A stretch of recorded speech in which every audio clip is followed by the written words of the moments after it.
সভ্যতা যত আধুনিক হচ্ছে, হার্টের অসুখ তত বাড়ছে। ঘরে ঘরে হার্ট ফেলিওর, কার্ডিয়াক অ্যারেস্ট, কত রকমের সমস্যা। ভারতবর্ষে এমন অনেক রোগী রয়েছেন যাদের লেফট বান্ডল ব্রাঞ্চ ব্লক রয়েছে, কিন্তু তাদের তাদের পাম্পিং ক্যাপাসিটিও হয়তো কম, কিন্তু তারা ফিনান্সিয়াল কারণে বা কোনো কারণে সিআরটি থেরাপি অ্যাফোর্ড করতে পারছেন না।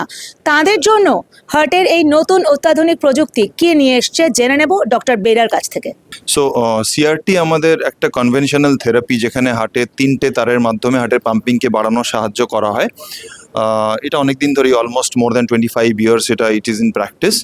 এখন আনফর্চুনেটলি এই ডিভাইসটার খরচা অনেকটা বেশি। সেক্ষেত্রে অনেক সময় আমরা দুটো তার যে পেসমেকার, সেই ধরনের ডুয়াল চেম্বার পেসমেকার দিয়েও এখন ওই সিআরটির কাজ করা সম্ভব। সেইটা আমরা গত 3-4 বছর 5 বছর থেকে করছি। তার নাম কন্ডাকশন সিস্টেম পেসিং। এবং এটাতে যেটা আরও সুবিধে, যেহেতু দুটো তারওয়ালা পেসমেকার, তার খরচা অনেকটাই অ্যাফোর্ডেবল, অলমোস্ট হাফ কস্ট।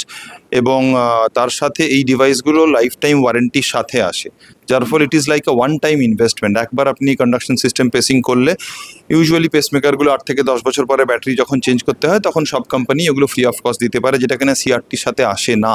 তো সেক্ষেত্রে আমার মনে হয় এটা যুগান্তকারী একটা থেরাপি। এবং আরও একটা ব্যাপার, কিছু কিছু পেশেন্টের ক্ষেত্রে আমরা বলি সিআরটি ডি, সেই ডিভাইসের কস্ট আরও অনেক বেশি। সেই সিআরটি ডি যেটা শক দিতে পারে, সেরকম থেরাপির জায়গায় আমরা আইসিডির সাথে খুব নমিনাল কস্ট অ্যাড করলে কন্ডাকশন সিস্টেম পেসিং আইসিডি চলে আসে।